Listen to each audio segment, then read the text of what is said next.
Tawag sa pagsamba. Sumigaw sa galak ang mga nilalang.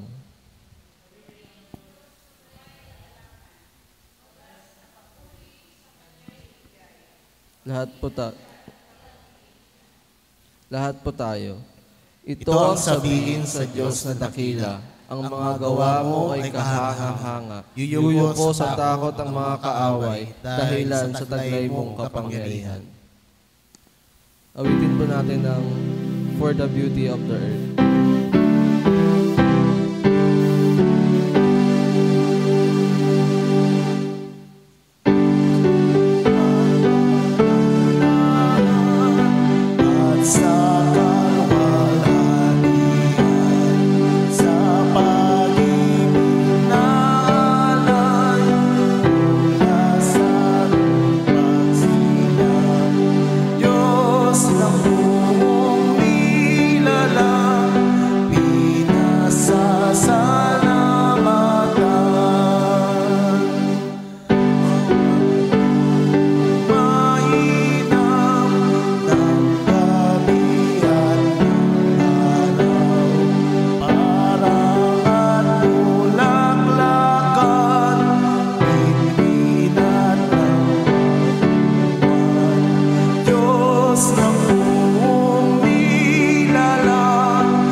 Pagsama sa pamamagitan ng panalangin, Ama naming Diyos na makapangyarihan sa lahat na may lalang ng langit at lupa. Nagsusumamo po kami sa dakilan ninyong ngalan na kami inyong bigyan ng kalakasan, karunungan at kaligtasan. Diyos naming makapangyarihan, salamat po sa pag-ibig sa aming buhay na binibigay ninyo sa amin sa araw-araw, sa mga proteksyon at pagliligtas ninyo sa amin, O Diyos. Maraming salamat po sa mga pagsubok na pinagkakaloob niyo sa aming buhay upang kami mas tumatag at mas mapabuti, O Diyos. Humihingi po kami ng kapatawaran sa aming mga pagkakasala, O Diyos. At pinapanalangin ko rin po ang lahat ng aming gagawin sa ngalan mo upang kami makapapuri sa inyong ngalan. Ganun rin po, pinapanalangin ko po ang mga taong magbibigay ng mensahe sa mga taong aawit at nagpupuri sa iyo upang anyayahan ang iyong banal na presensya. At pinapanalangin ko rin po, O Diyos, ang mga kapatid namin papunta pa lamang sa inyong bahay-sambahan upang kayo papurihan. Muli kami tumatawag sa dakilang ngalan ng aming Diyos na tagapagligtas. aming Panginoong Jesucristo. Amen.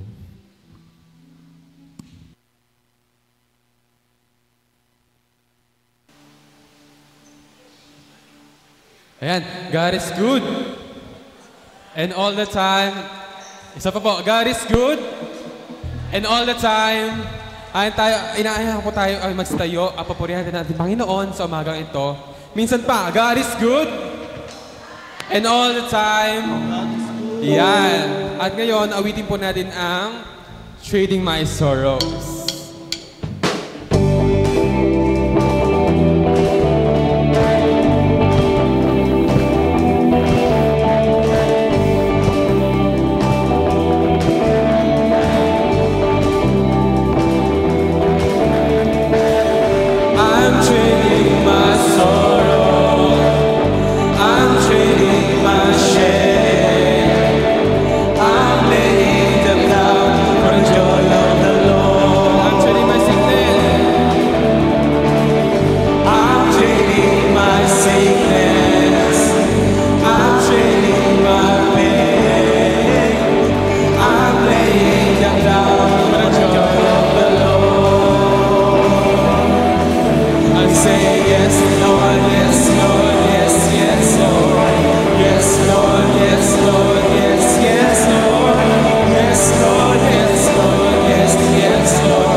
Lord,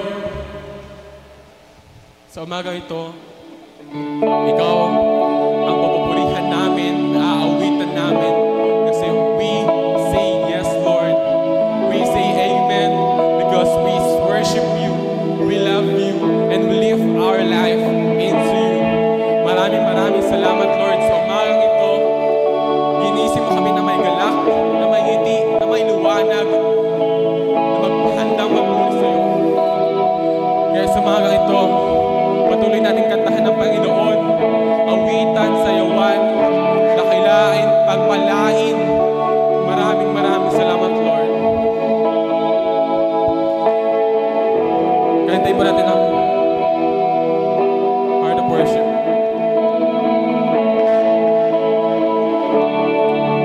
When the music fades, all is stripped away, and I simply come,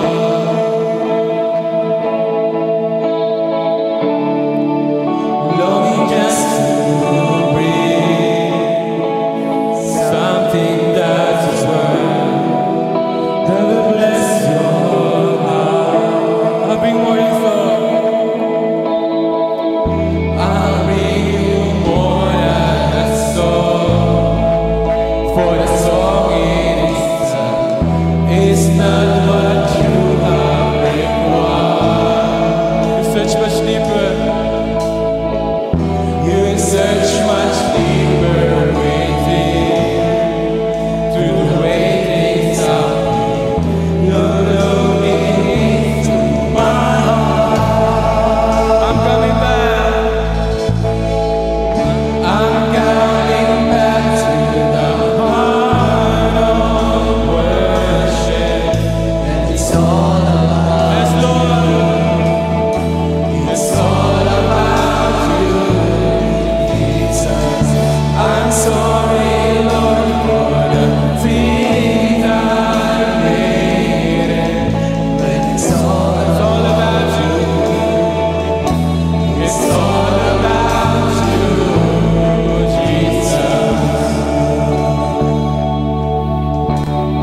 Sagutang pagbasa.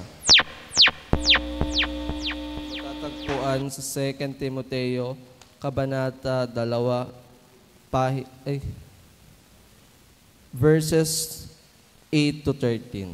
Ganito po ang sinasabi. Alalahanin mo si Jesus, ang muling binuhay at nagmula sa angkan ni David, ayon sa magandang balitang ipinapangaral ko. Ito ang dahilan ng aking pagdurusa at pagkagapos na parang isang kriminal. Subalit hindi kailanman maigagapos ang salita ng Diyos. Tinitiis ko ang lahat ng bagay alang-alang sa mga hinirang ng Diyos upang magkaroon sila ng kaligtasan at walang hanggang kaluwalhatian mula kay Kristo Jesus. Totoo ang kasabihang ito, kung tayo'y namatay na kasama ni Hesukristo, mabubuhay din tayong kasama niya. Kung tayo'y nagtitiis ng hirap sa mundong ito, maghahari din tayong kapiling niya. Kapag itinakwil natin siya, itatakwil rin niya tayo pong lahat. Kung tayo man ay hindi tapat, siya ay nananatiling tapat pa rin, sapagkat hindi niya maaaring itakwil ang kanyang sarili.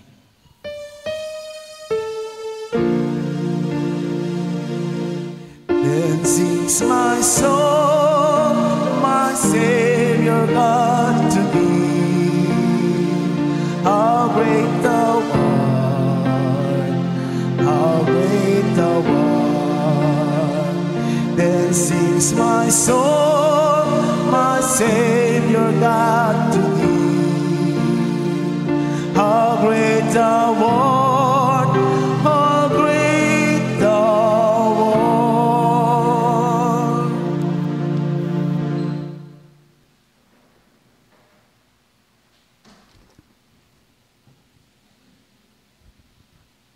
Isang pinagpapalang umaga po sa ating lahat. God's morning!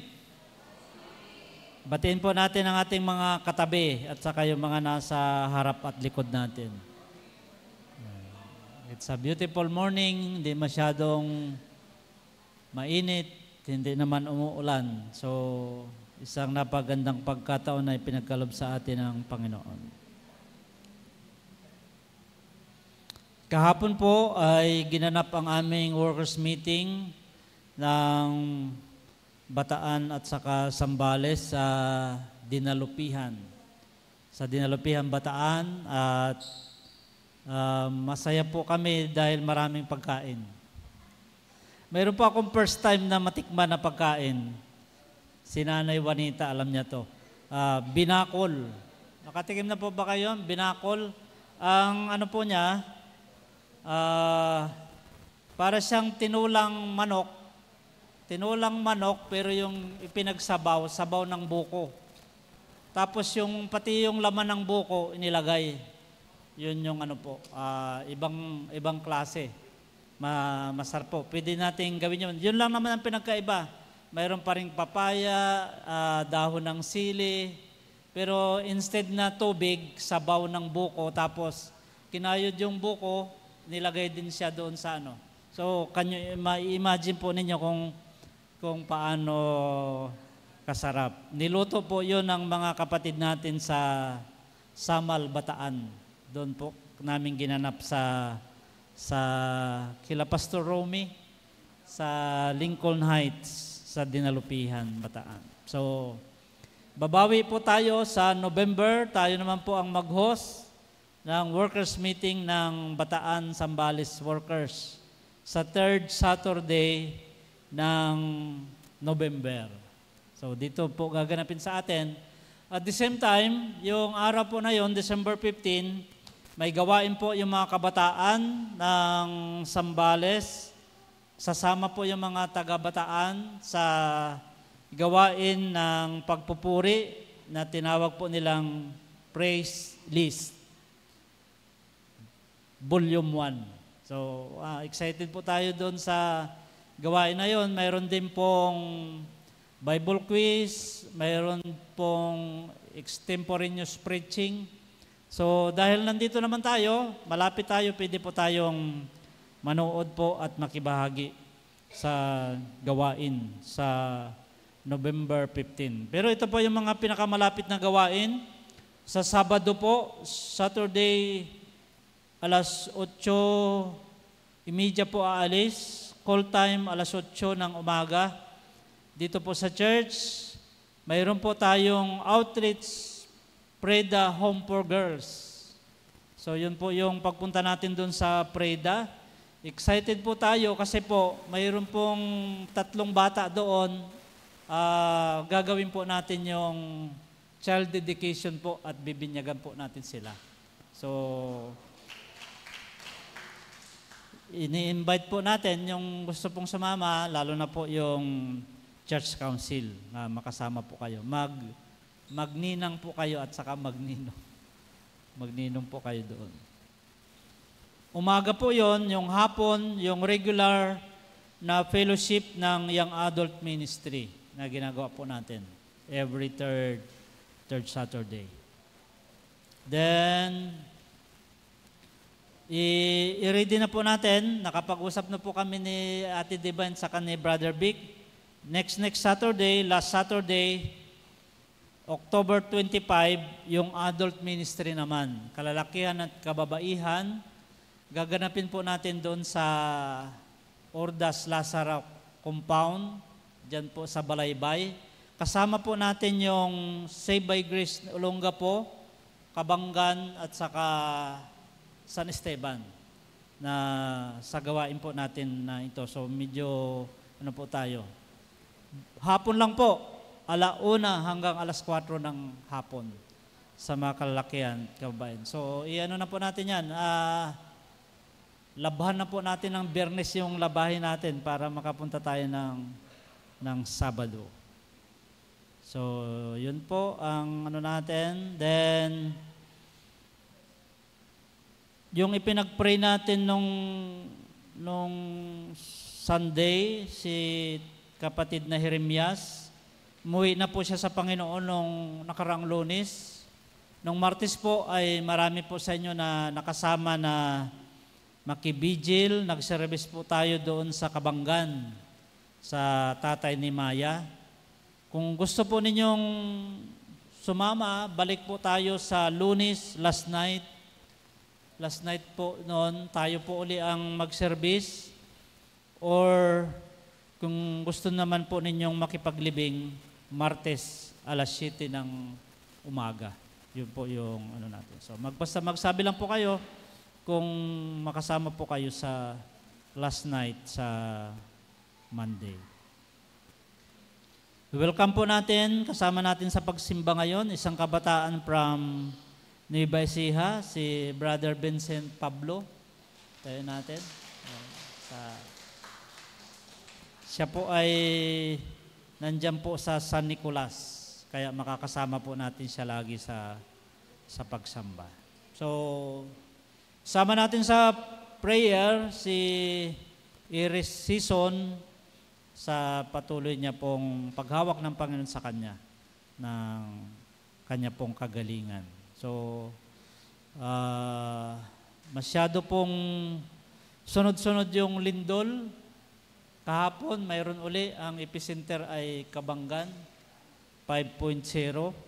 Pero yung pinakamalakas po, yung sa Davao, noong October 10, na 7.6. Sa La Union noong October 9, 4.9. Saka yung sa Cebu, 6.9. Meron akong pinost sa aking Facebook. Nakita ko po sa Association of Baptist Churches.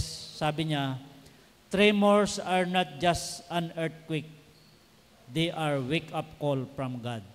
So, parang kapag nayayanig, hindi lang yung isipin natin, may lindol. Kundi, Panginoon, anong gusto mo? Anong gusto mong ipahiwatig para sa amin?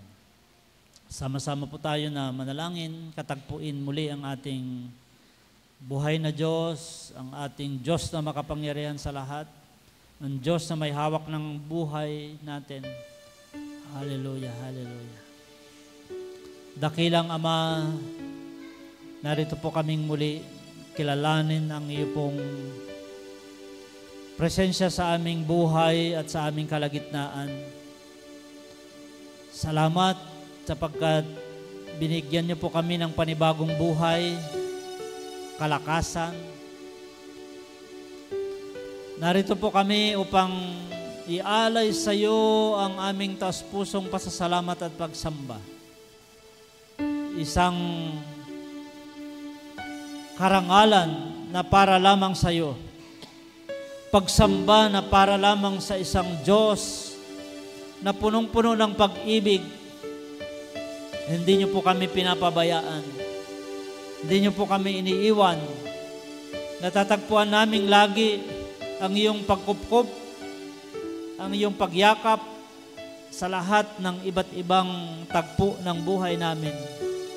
Dahil hindi naman kami exempted na dumaan sa iba't ibang pagsubok. Subalit, nararamdaman namin na mayroon kaming kasama, mayroon kaming kasangga, mayroon kaming Diyos na laging tumutugon, kasama naming nagbubuhat ng bigat ng lahat ng mga pinagdadaanan namin. Salamat po sapagkat nandyan ka lagi. At ang lahat ng mga pinagtagumpayan namin ay alam po namin dahil mayroong isang Diyos na makapangyarihan sa lahat na lagi namin kasama. Ama, pakinggan niyo po ang panalangin ng bawat isa sa iba't ibang kalagayan na bago kami pumunta rito, bago kami nananalangin ng ganito, nakita mo na ang kalagayan namin at ang laman ng aming mga puso. Ang gusto mo lamang ay makita kaming magpakumbaba, magtiwala, manampalataya sa isang Diyos na kayang gumawa ng lahat kaysa sa lahat ng maaari naming isipin at hilingin. Panginoon, ano man pong pinagdadaanan ng aking kapatid, samahan niyo po sila at pagpalain. Patuloy naming idinadalangin ang pamilya ng Dasig. Patuloy na samahan sila sa panahon ng kanilang pagdadalamhati hanggang sa maihatid sa huling himlayan ang ama ng tahanan sa Martes ng umaga. Lord, alam ko po na hindi niyo po sila pababayaan. Ganon din po ang mga hindi ko mabanggit na mga pagsubok at problema na mga pinagdadaanan namin. Alam po namin na nandyan ka lagi para sa aming lahat. Lalong-lalo sa mga sakit at karamdaman.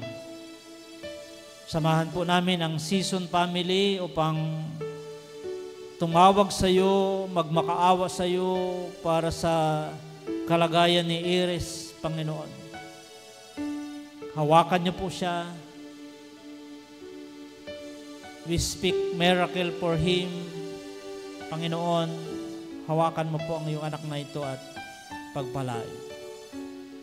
Ganon din, Panginoon, ang aming mga kapatid na dinaanan ng malalakas na earthquake, na mga lindol. Sa iyo namin sila inilalapit. Samahan niyo po sila. Hawakan niyo po sila. Tulungan niyo po sila na mas lalo pong umigting ang kanilang pananampalataya sa kabila ng ganitong mga pagsubok. Lord, tulungan niyo po kaming makita, marinig, maramdaman ang iyo pong pahiwatig sa buong bansang Pilipinas, sa bawat Pilipino, sa mga Kristiyano na katulad namin. Ano po ang ibig mong sabihin sa sunod-sunod na pagyanig ng aming bansa sa Luzon, Visayas at Mindanao? Pakinggan po namin ang iyo pong panawagan. Patuloy naming ipinagkatiwala ang aming minamahal na bansang Pilipinas. We continue to declare that Philippines is for Christ. We are praying, God, for your revival in the Philippines.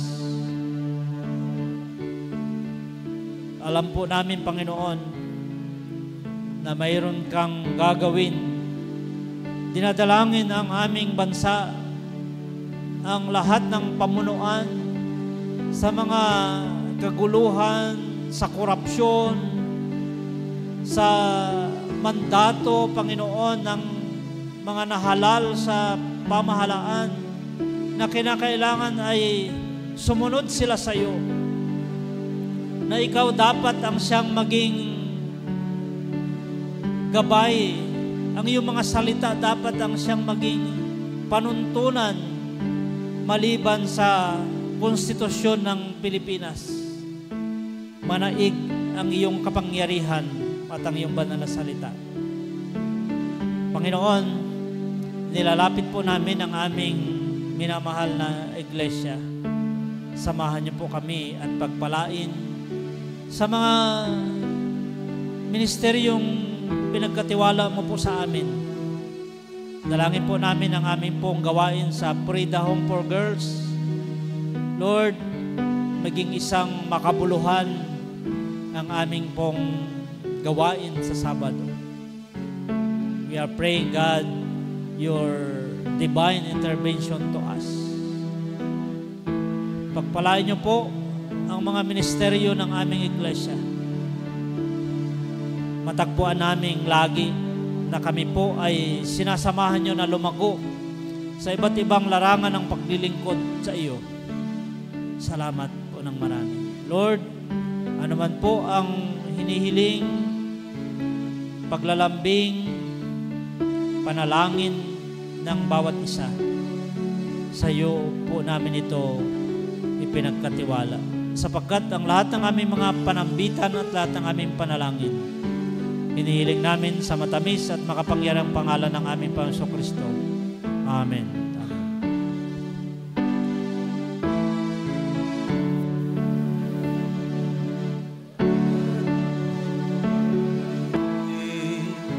When there seems to be no way, He works in ways we cannot see.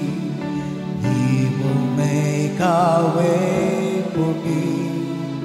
He will be my God. Hold me closely to His side. With love and strength for each new day, He will make a way. He will make a way.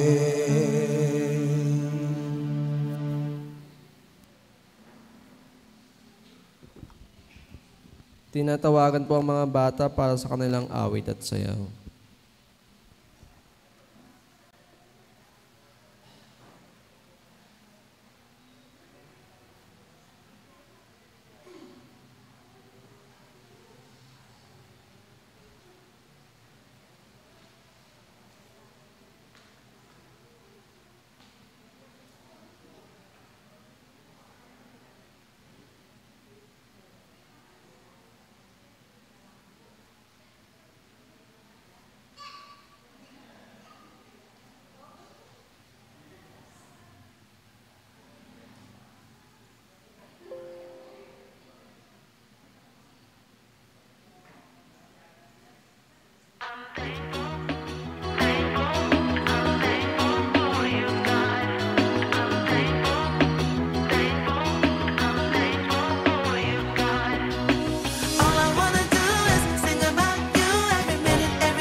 Because I am thankful for everything you've done. Because I am thankful.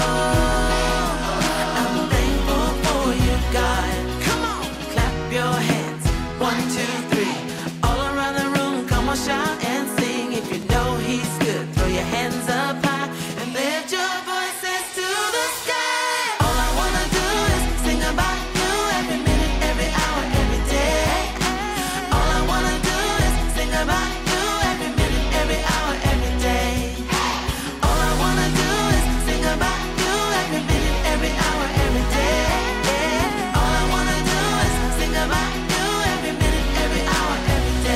because I am thankful for everything you've done, because I am thankful.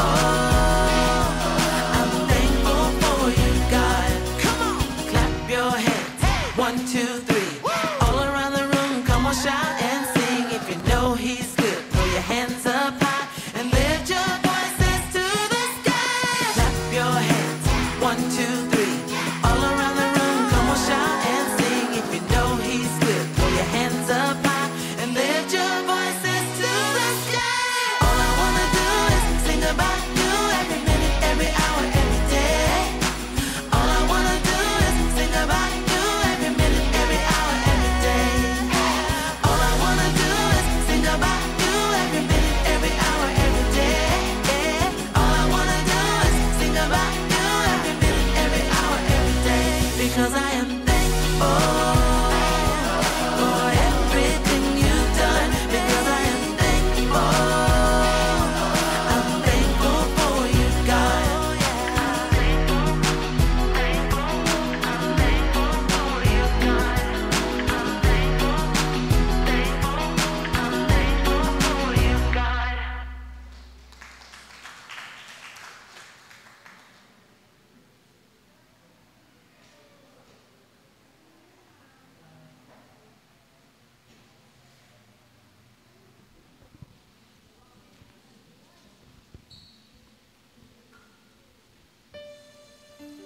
Children, let us pray. Bow your head, close your eyes, fold your hand, and pray to God. Panginoon, marami pong salamat sa araw na ito.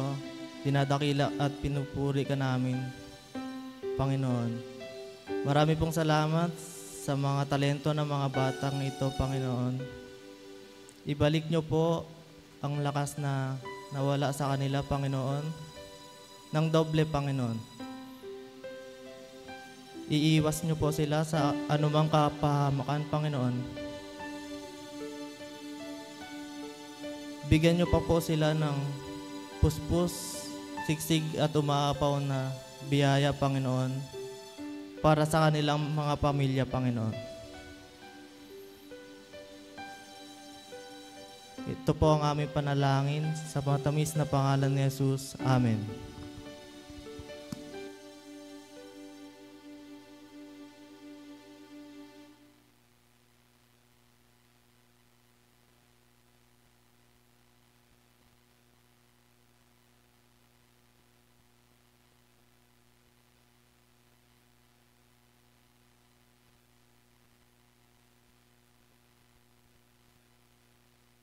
Sabay niyo po sa pagbasa ng ating banal na Biblia sa aklat ni Jeremiah chapter 29 verses 1 to 7. Ito po ang sinasabi. Jeremiah wrote a letter from Jerusalem to the elders, priests, prophets, and all the people who had been exiled to Babylon by King Nebuchadnezzar. This was after King Jehoiakim, the queen mother, the court officials, the other officials of Judah, and all the craftsmen and artisans had been deported from Jerusalem. He sent a letter with Elasa, son of Shaphan, and Gemariah, son of Hilkiah, when they went to Babylon as King Zedekiah's ambassadors to Nebuchadnezzar. This is what Jeremiah's letter said. This is what the Lord of heaven's armies, the God of Israel, says to all the captives. He has exiled to Babylon from Jerusalem. Build homes and plan to stay. Plant gardens and eat the food they produce. Marry and have a children. Then find spouses for them so that you may have many grandchildren. Multiply, do not dwindle away, and work for the peace and prosperity of the city where I sent you into exile. Pray to the Lord for its welfare. Will determine your welfare. Tumayo po tayo para sa pagbasa ng sa ating bagong tipan sa aklat ni Lucas chapter 17, verses 11 to 19. Ito po ang sinasabi. As Jesus continued on toward Jerusalem, he reached the border between Galilee and Samaria. As he had entered a village there, 10 men with leprosy stood at a distance, crying out, Jesus, Master, have mercy on us. He looked at them and said, Go, show yourselves to the priests. And as they went, they were cleansed of their leprosy. One of them, when he saw that he was healed, came back to Jesus, shouting, Praise God! He fell to the ground at Jesus' feet, thanking him for what he had done. This man was a Samaritan. Jesus asked, Didn't I heal 10 men? Where are the other 9? Has no one returned to give glory to God except this foreigner? And Jesus said to them, Stand up and go. Your faith has healed you. Pagpalain po tayo sa pagbasa ng ating banal na kasulatan.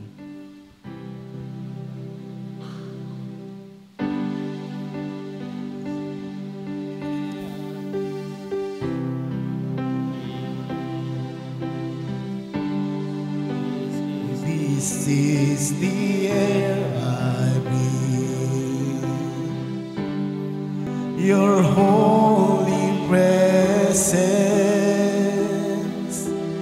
living in me.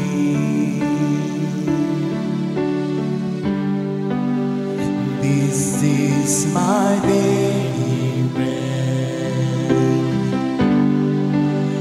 This is my daily bread. Your very word is spoken to me,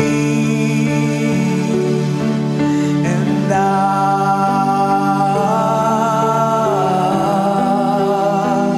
I'm desperate for you.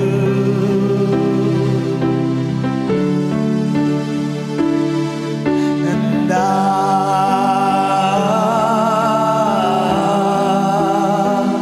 I'm lost without you.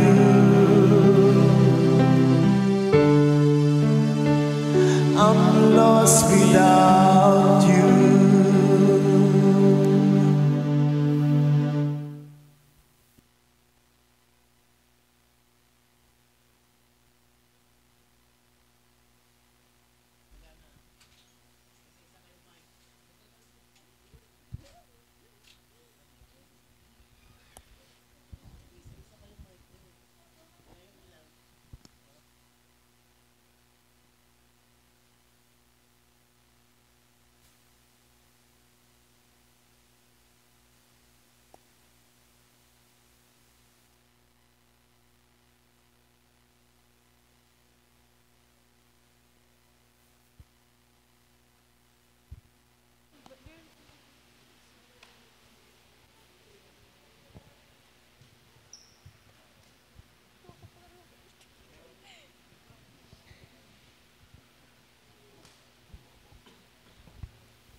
Papuring awit, pagkat siya'y nagmamahal sa ating lahat.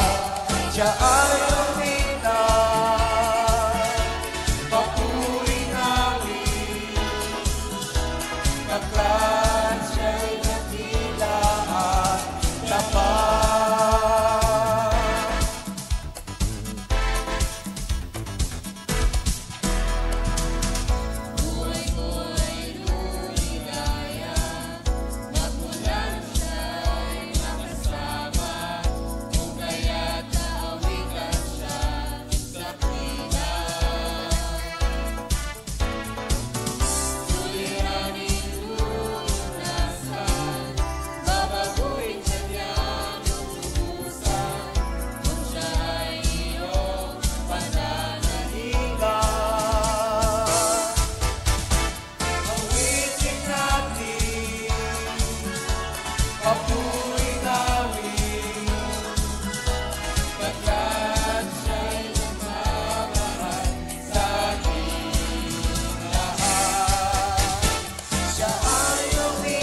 Salamat sa mga kabataan.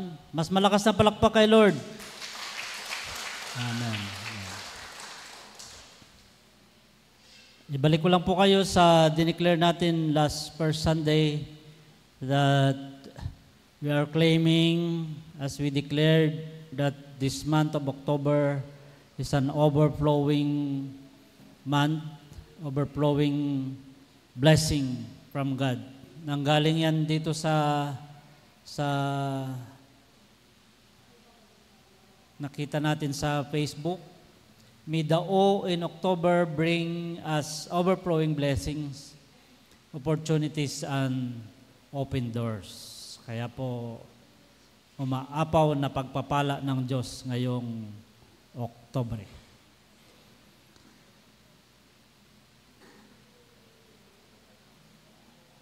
Jeremiah chapter 29, may naalala po ba kayong verse ng Jeremiah chapter 29? So, yung kilala natin dyan ay verse 11. Basahin ko po yung verse 11. Sapagkat batid kong lubos ang mga plano ko para sa inyo. Mga planong hindi ninyo ikakasama, kundi para sa inyong ikabubuti. Ito'y mga planong magdudulot sa inyo ng kinabukasang punong-puno ng pag-asa. At sa ating pong gospel reading, sa Luke chapter 17 verse 11 to 19, ang paborito ko pong tinitle nila dyan ay Where are the nine? Nasaan ang siyam?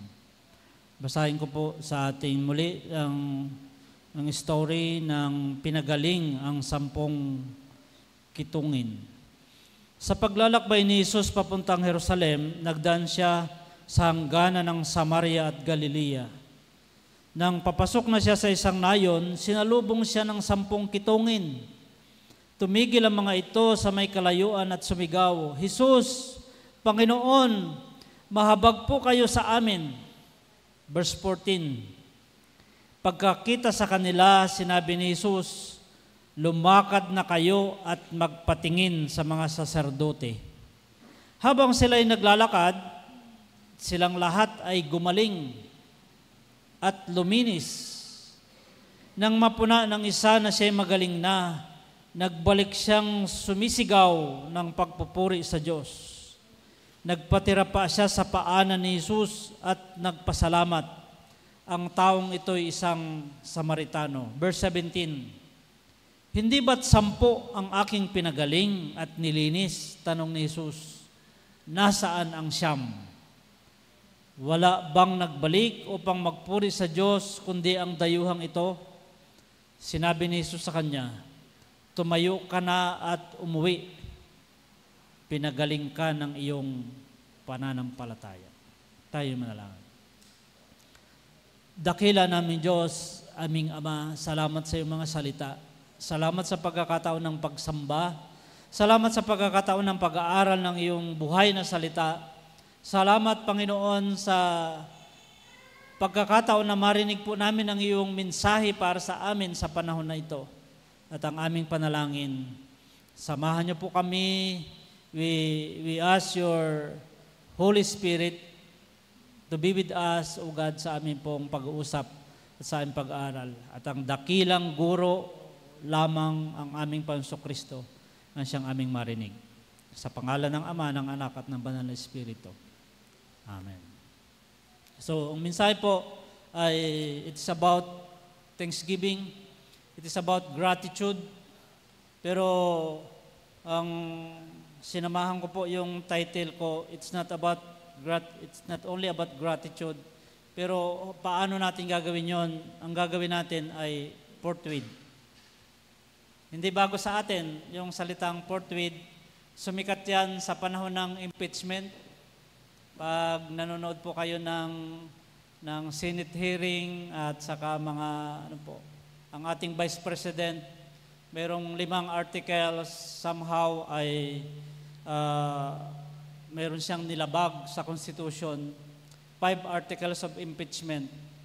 At ayon sa 1987 Constitution, kapag yun po ay mapasa, ang sinasabi ng 1987 Constitution, the Senate will automatically be converted to an impeachment court and it will proceed forthwith.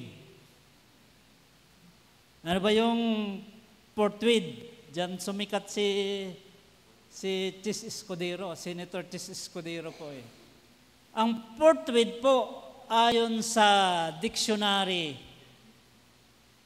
immediately, at once, without delay.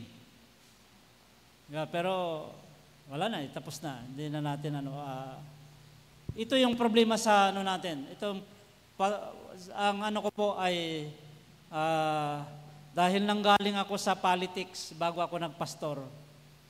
Ang aking pong ay tayo na mga Kristiyano, tayo ang mayroong pinakamalaking portion ng pagpe-pray sa ating bansa, lalo na sa panahon na ito.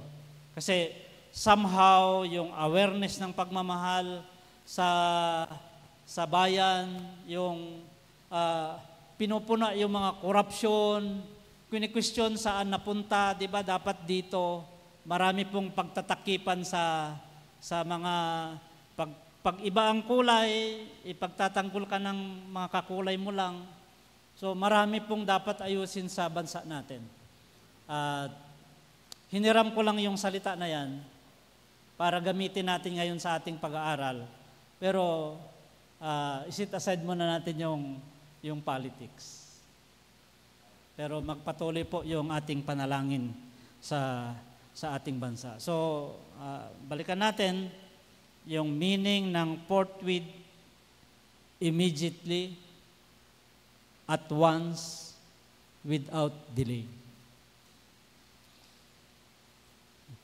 Familiar tayo o gustong-gusto natin ito, God is never late but always on time. Yan yung Diyos natin sa atin. Yan po yung ginagawa niya sa atin.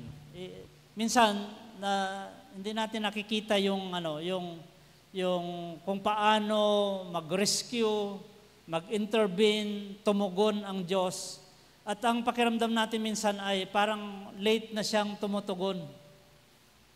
Pero accordingly, God is never late but always on time. Sa Jeremiah nga, sabi niya kay Jeremiah sa chapter 1 verse 5, "Before I formed you in the womb, I knew you." Late ba si Lord yan? Bago ka ipinaglihi, siya yung nagplano sa'yo. Kilala ka na niya. Before you were born, I set you apart. Bago ka ipinanganak, pinili ka na niya. You have a purpose, a divine purpose to pursue in your life. Mayroon kang gagawin, mayroon kang special, sabi natin, privilege naman natin yon, kung ano yung itinawag sa atin ng Panginoon. Tapos yung paborito nating verse sa Jeremiah chapter 29 verse 11, alam ng Diyos yung plano niya sa atin. Maliwanag po, plans to prosper you and not to harm you, and plans to give you hope and a future. So by that premise o by that verses, pinapakita ng Panginoon na on time siya lagi. Kung mayroon siyang magandang plano sa future natin, He is always in every phase along the way. He is looking unto us. Sinasamahan niya tayo po. Hindi niya tayo iniiwan, hindi niya tayo pinapabayaan. So there is no such a little time in your life that God is late. He is always on time. Lagi pong nandyan yung Panginoon. Kahit na dito sa time na ito na yung Israel ay nakubkob ng Babylon. Basahin ko po yung Tagalog niyan. Ito din yung sinabi ng Diyos nung nasa Egypt sila eh. Na gusto kong sabihin po na kahit na nagkamali, nabihag, andun sila sa kabilang lugar, hindi tayo pinapabayaan ng Panginoon. So maging tayo man. Sabi ng Panginoon, Tagalogin ko po, sa screen natin ay English version. Ito ang sinabi ni Yahweh na makapangyarihan sa lahat ng Diyos ng Israel, sa lahat ng mga taga-Jerusalem na dinalang bihag sa Babylonia. Sabi niya, magtayo kayo ng mga bahay niyo dyan.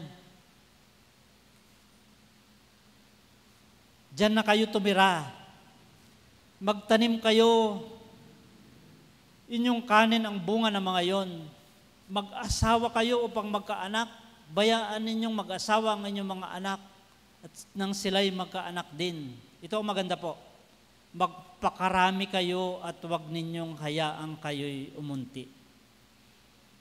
Ngunit pagyamanin ninyo ang lunsod na pinagdalhan ko sa inyo.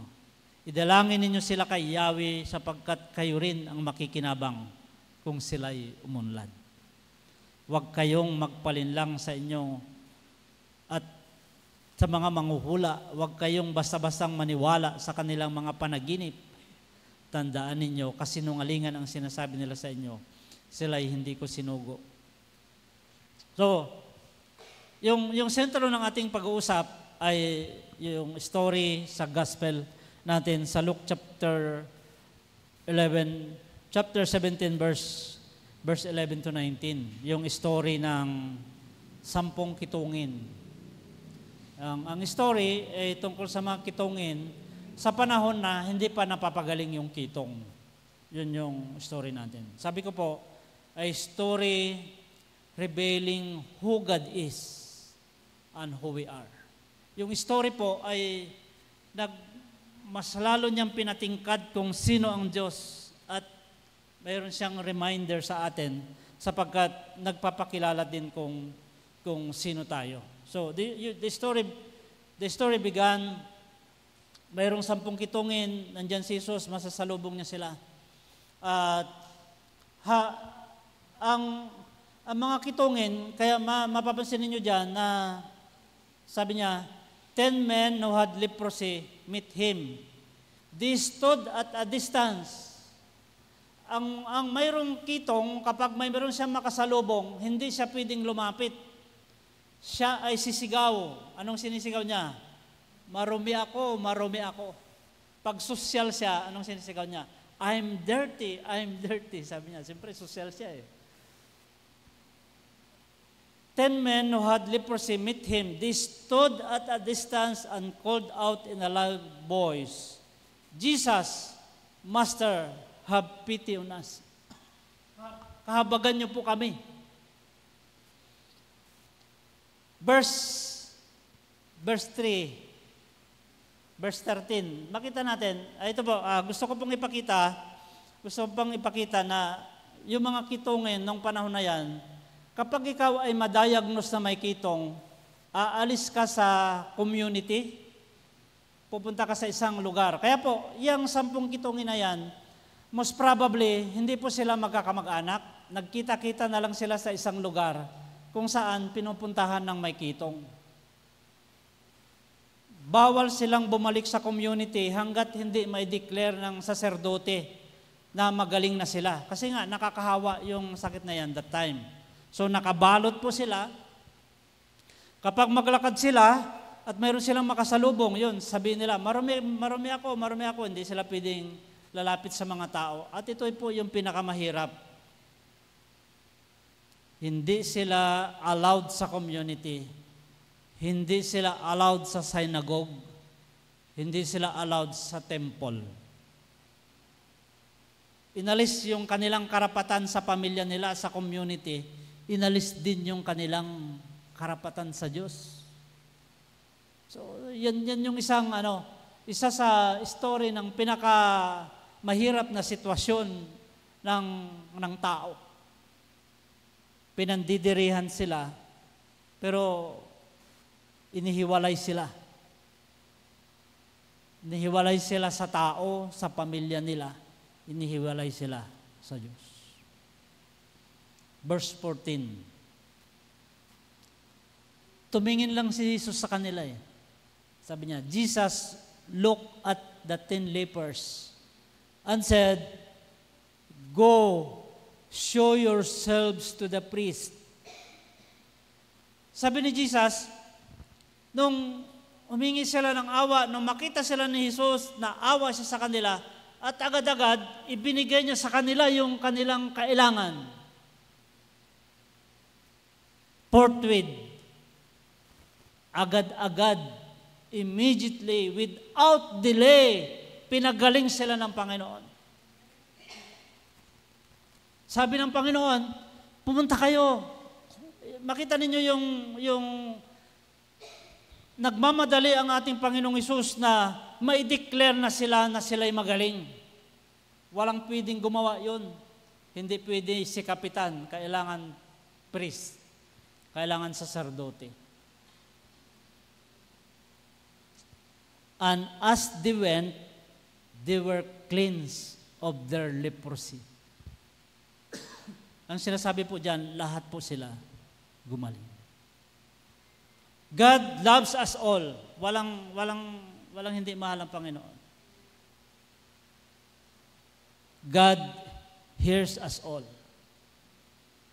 Tinutugon ng Panginoon. Di ba mayroon tayong God answers prayers in many ways. He is answering yes. Yung ginawa niya sa kanila, immediately. But when God answers your prayers, no, it is also answered prayer.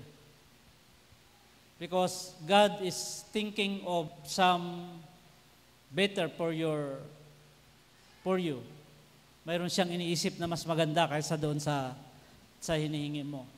Pag sinabi ng Panginoon na wait, God also answers immediately because God is teaching you patience and many other things na pwedeng gusto ng Panginoon na makita natin. Ang ibig sabihin po, God heals us all. Walang hindi tinutugon yung Panginoon. Sabi ko nga, maliban na lang kung oras mo na, yung aking pananampalataya, ang sakit, hindi yan galing sa Panginoon. At walang klaseng sakit na hindi kayang pagalingin ng Panginoon. Maliban na lang kung oras mo na, siyempre po. God answers prayers at once, immediately, without delay. Sa iba pang mga larangan ng ating mga panalangin sa Panginoon, sitwasyon sa Panginoon, in some ways, I am looking to our God, I am looking at Jesus as a rescuer. That immediately, can you imagine, one time, sa mga alagad, naglalayag sila, mayroong isang malaking unos, lulubog na sila. Jesus is not with them that time. Jesus walks on the water because He is our rescuer. Kaya kung ano yung pinagdadaanan natin, yung gusto kong makita natin dito po, nandyan lagi ang Diyos. Sinasamahan tayo at tayo po ay pinagpapala.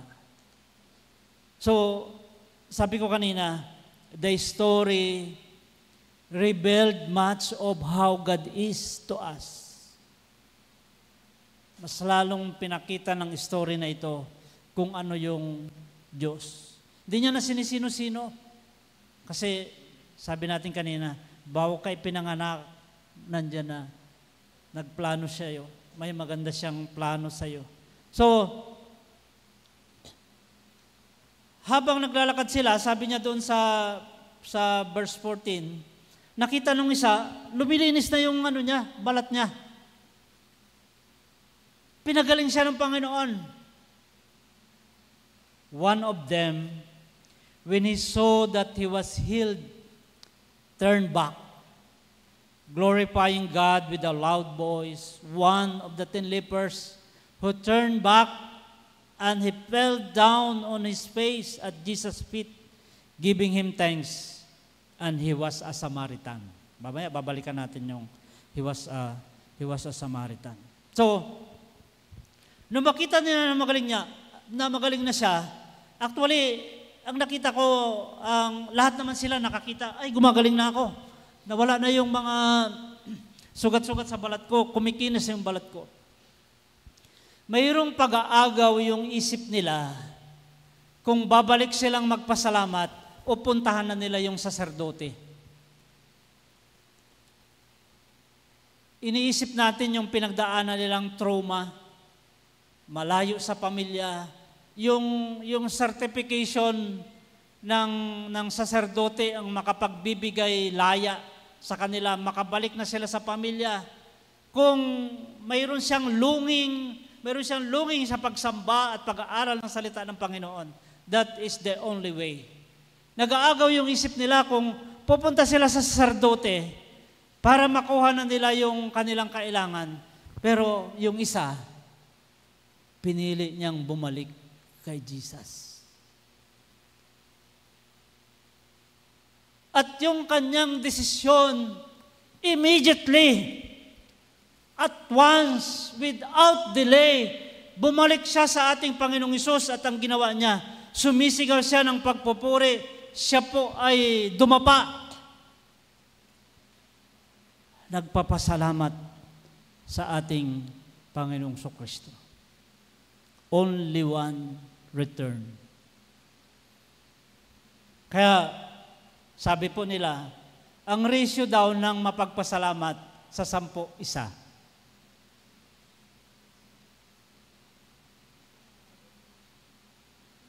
Siyempre, nandito tayo sa loob ng church at nandito tayo nagpapasalamat, tayo po yung isa. Amen ba yun?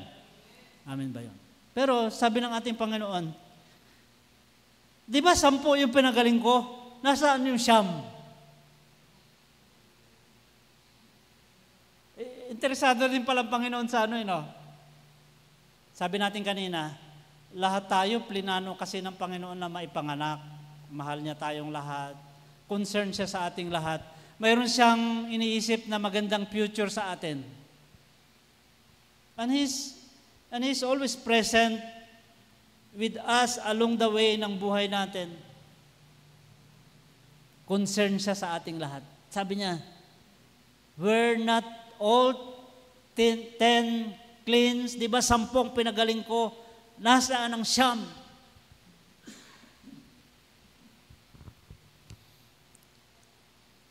Madaling tandaan po ito, Luke 17:17. Isa po yan sa isang, itong story na ito, isa sa paborito kong mensahe ng Panginoon sa atin. Concern yung Panginoon sa atin. Concern din siya tungkol sa reaksyon natin sa Kanya. Nasaan yung 9? Di ba 10 ang aking pinagaling? Only one came back forthwith for thanksgiving. Isa lang ang agad-agad nagbalik upang magpasalamat. Pero yun din naman siguro yung isip ng iba. Lord, unahin ko muna to. Magpapasalamat din ako sa iyo after 1 month.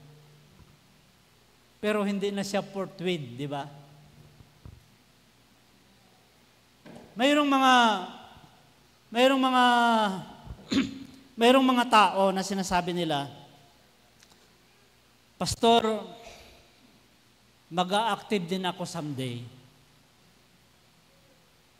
Pag makatapos na po yung mga anak ko, maayos na yung buhay nila, pag nagpipensyon na po ako, babalik din naman ako sa church. Kaya po, yung ano natin, isa sa challenge natin talaga, yung mga bata, yung mga kabataan. So, sobrang natutuwa ako sa mga young people natin. Dahil kahit papaano nakikita natin yung kanilang paglago at yung pagnanais nila na lumago. Yun naman yung maganda doon. Kasi po, nandyan yung Diyos lagi upang samahan tayo sa gusto nating mangyari sa buhay natin. Sabi ni Reverend Chris Kerwan, our most basic and essential response to God and should be gratitude. Yun naman talaga yung ano po eh. Kaya nandito tayo ng Sunday. Kasi ipinagpapasalamat natin yung buong isang linggo na nagdaan. And we are looking forward na yung susunod na linggo na naman na binasbasan tayo ng Panginoon. At isa lang yung pagpapasalamat, yung pagsamba at pagpapasalamat ay magkasama lagi. Sabi nga niya po dito, basic yan. Essential yan sa buhay ng isang Kristiyano. How do you respond to God's glory? Katulad ba tayo ng Siyam na inisip din natin yan pero darating din yan? O katulad tayo ng isa na ayaw natin yung pasasalamat natin ay ma-delay? Because we want it, if it is for God, it should be at once, it should be immediately, and it should be without delay.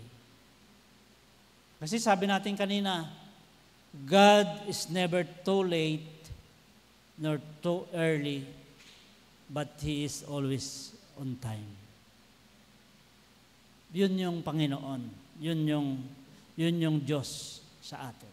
Bigyan ko po kayo ng isang konkretong halimbawa kung paano ang Diyos, He is responding to what is happening unto us, and He is responding immediately.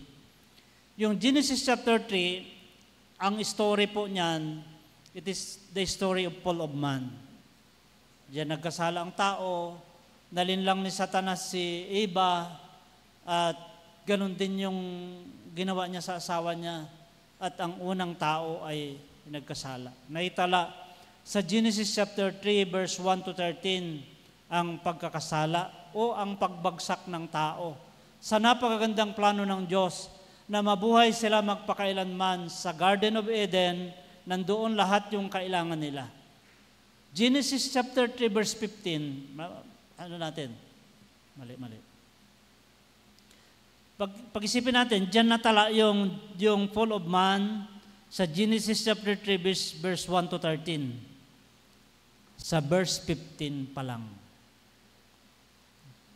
Ikinukonsider ang Genesis chapter 3 verse 15 the first gospel. Ano ba yung Genesis chapter 3 verse 15? The seed would bruise the serpent Satan in the head. Sabi niya, yung binhi mo, babae, yan ang apak sa ulo ng ahas.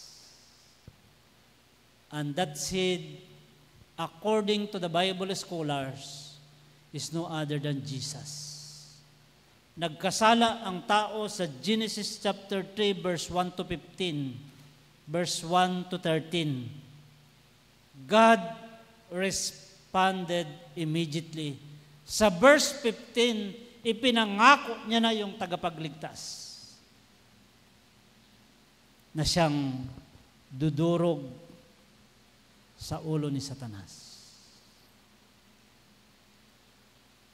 This is my favorite verse. Ito ang bersikulo na ginamit ng Panginoon kung bakit ko siya tinanggap bilang Panginoon at tagapagligtas. Romans chapter 5 verse 8. God demonstrates His own love towards us in that while we were still sinners, Christ died for us. God is always on time. Pero pag titingnan natin ito, He is more than on time. Because we don't deserve, hindi natin deserve yung gagawin niyang mamatay sa cross.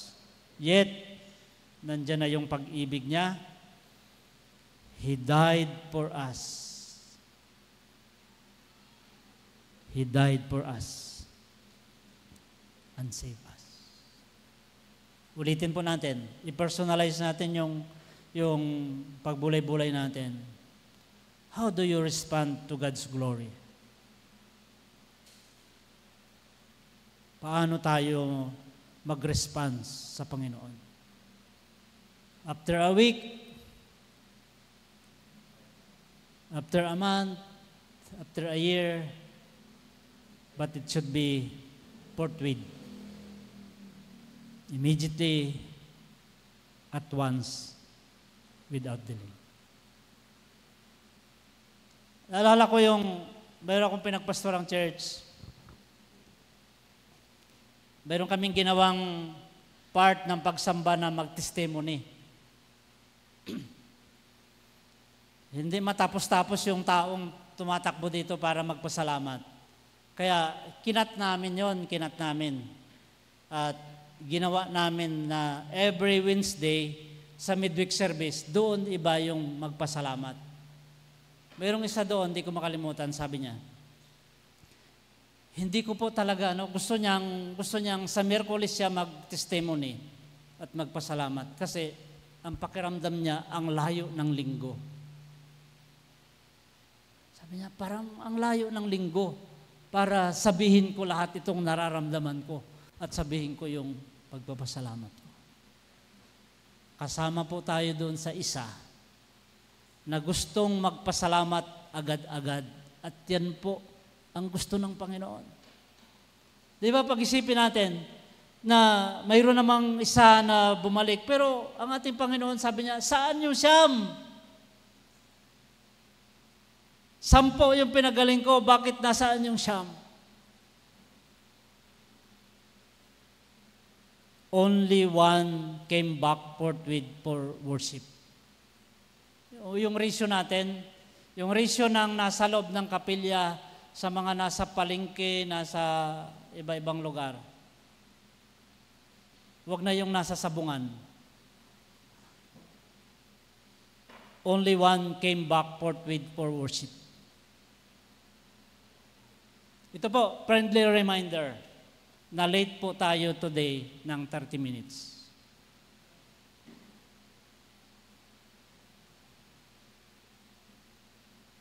Ang Panginoon, ginagawa niya lahat.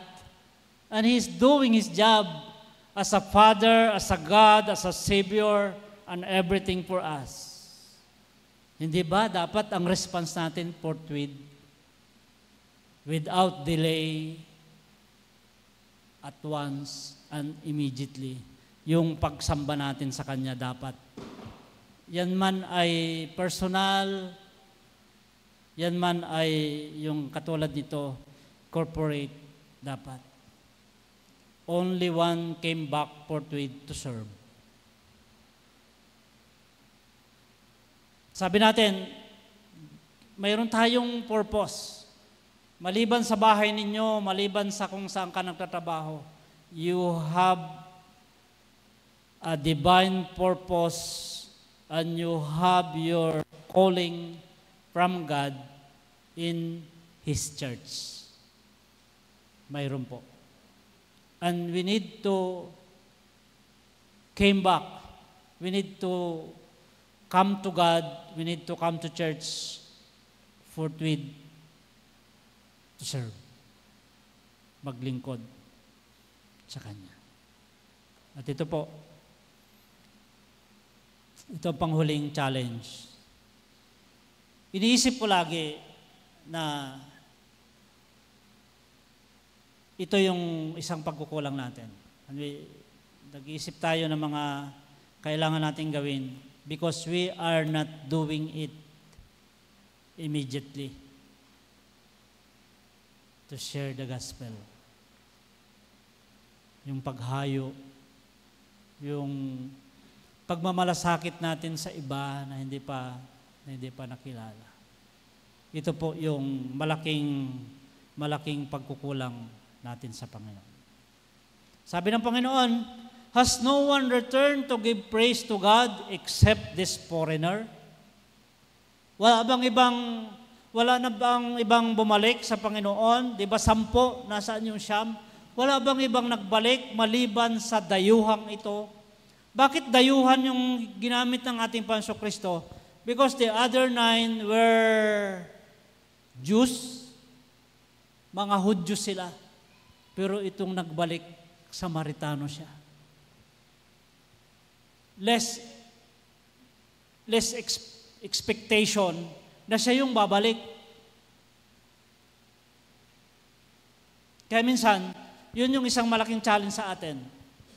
Because tayong unang nakakilala, tayong nasa church, tayong nasa loob, tayong Kristiyano, tayong anak ng Diyos, tayong disciple. Mas lalong dapat pakitaan tayo ng isang bagay na para talaga sa atin. Last verse. Napakarami pong salin. Maging sa English version lang, yung last verse na ito. Ang isa po, sabi ni Jesus doon sa Samaritano, stand up, sabi niya. Stand up kasi nakasubsob siya po eh. Yung mukha niya nakasubsob sa paa ni Jesus. Sabi ni Jesus, stand up and go. Your faith has saved you. Yung pananampalataya mo, iniligtas ka. Hindi lang siya iniligtas sa sakit, kundi yung kanyang pananampalataya, iniligtas siya sa kasalanan. Niligtas siya sa impyerno.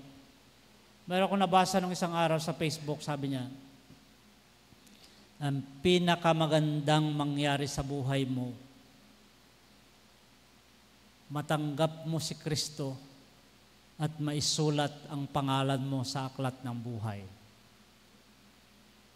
Sabi ng Panginoon sa dayuhan, sa isang Samaritano, stand up and go, your faith has saved you. On the other version, sabi ng Panginoon, get up and go your way, your faith has held you. At sabi natin, God, our healer, sakop niya lahat. Nang sinabi niya na, your faith has held you, yung balat, yung puso, yung isip, yung damdamin. God held us physically, emotionally, spiritually. Pag binagaling ka ng Panginoon, sakop lahat. Sakop daw pati bulsa. Amen ba yun? Mayroon pang isa. Sabi ng Panginoon, He said to him, arise, go your way. Your faith has made you whole. God is expert, so much expert in the restoration. Ang mundong ito, pipingasin ka. Minsan pakiramdam mo, wala kang ulo, wala kang kamay, o hindi ka buo. Pakiramdam mo minsan durog ka, basag ka. Pero ang Panginoon, sabi niya sa atin ngayon, your faith has made you whole. Binuo kitang muli. Inayos kitang muli. Your faith has made you well. And Jesus blesses a thankful man. Jesus blesses a thankful woman. Dati-dati, nag-i-end lang ako sa isang slide na mayroong malaking the best is yet to come. Pero nakita ko po ito. Ito po ay wisdom for winners sa isang contest na a millionaire mindset. Napakaganda pong pagbulay-bulayan. Sabi niya, we become old in our attitudes when we begin to believe that our best days or the best things in life are behind us. Parang tapos na yung mga best natin. We begin to cling to memories instead of the expectation of tomorrow. On the other hand, no matter what age we may be, bata ka man, senior ka man, sabi niya po, no matter what age we may be, if we assume the best is yet to come, it becomes a self-fulfilling prophecy and will ensure us a great day ahead. We all have tough times and bad days. Hindi tayo exempted. The difference lies in how we look at these experiences. Some people view difficulties as the normal course of their existence.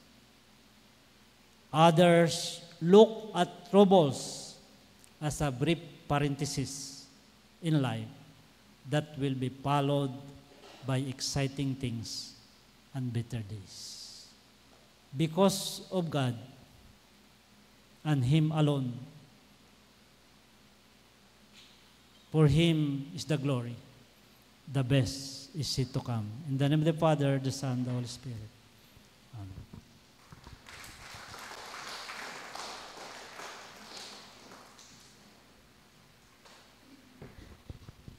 Nasa panahon po tayo ng paghahandog.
Diyos aming Ama, Diyos ng pagpapala, Diyos ng mga biyaya. Salamat po sapagkat hindi niyo po kami pinagkukulangan. Higit pa sa sapat, higit pa sa pangailangan, pinagkakalob mo araw-araw. Salamat po mula dito, Panginoon, makatagpo mo kaming naging tapat sa pagbabalik sa iyo ng mga biyaya na para sa iyo. And through these offerings, I declare financial breakthrough na tunay nga pong maranasan namin ang kasaganaan ng iyong mga pangako. Sa pangalan ng Ama, ng Anak at ng Banal na Espiritu. Amen.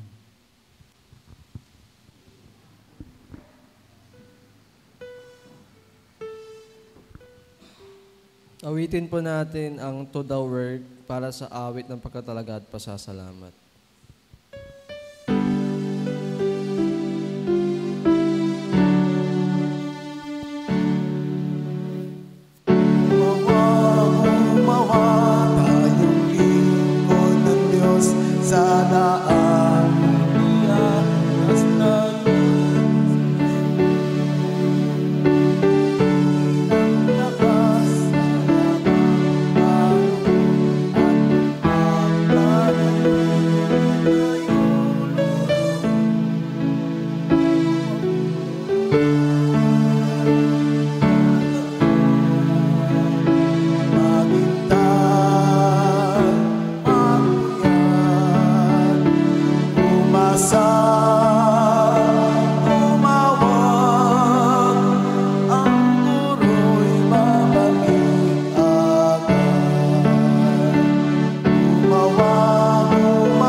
Aming Ama at aming Diyos, salamat po sapagkat sa aming pong pag-aaral sa buhay ng 10 kitungin at kung paano ka nag-response sa kanilang pangailangan, it reveals who you are. That you are with us all the way and you are doing everything that we need. Ikaw po ay nandyan, kumikilos sa lahat ng pagkakataon, and you are responding forthwith without delay. Salamat po. At habang nakita po namin kung paano kakabuti, mula doon sa pagkakasala ng sangkatauhan, at yung pag-aalay mo ng iyong bugtong na anak, ang pag-aalay ni Kristo ng kanyang buhay para sa amin, nakita namin ang aming maraming pagkukulang. That we are always responding with so much delay. Hindi ka namin nabibigyan ng priority. Minsan, hindi ikaw ang number 1 sa buhay namin. Hindi namin na-define masyado, Panginoon, ang pagkatawag mo sa amin.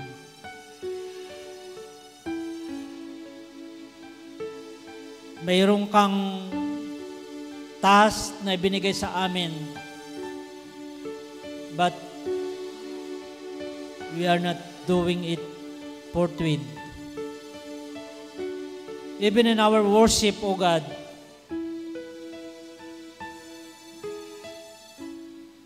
maging sa iyo pong panawagan that we will meditate your word day and night without delay. We're so sorry, O God. Patawarin niyo po kami. And by this chance, we ask your forgiveness. And we ask your anointing. Alam naman po namin, Panginoon, na hindi po kami makaganap, hindi po kami makaresponse ng ganang sarili lang namin. Because we need your help. We need the Holy Spirit. And right now, we ask your anointing. Thank you that once again, we are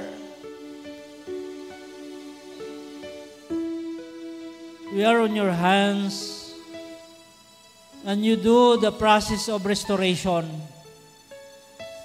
You healed us. You make us well. You make us whole. Salamat sapagkat binuo niyo po kaming muli. At alam po namin, magpapatuloy ang aming paglilingkod sa iyo. Panginoon, huwag mo pong hayaang lumabas kami sa bahay-sambahan na hindi namin naranasan ang iyong pagkupkop at ang iyong pong biyaya. Salamat sapagkat ang kasaganaan ng iyong pagpapatawad ay walang hanggan. We ask your fire. We ask the Holy Spirit.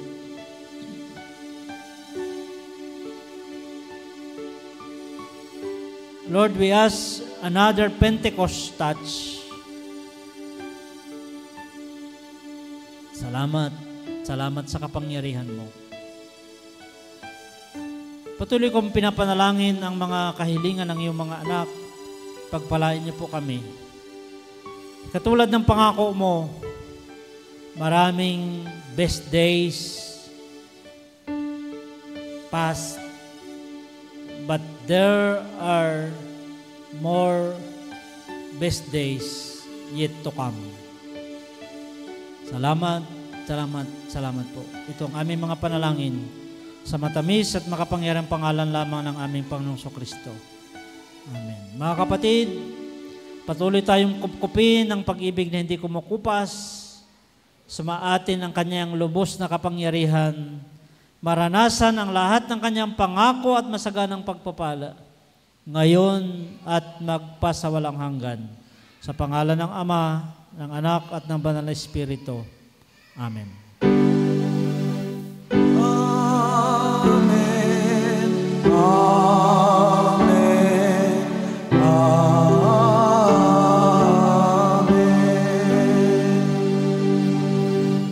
Palakpakan natin si Lord.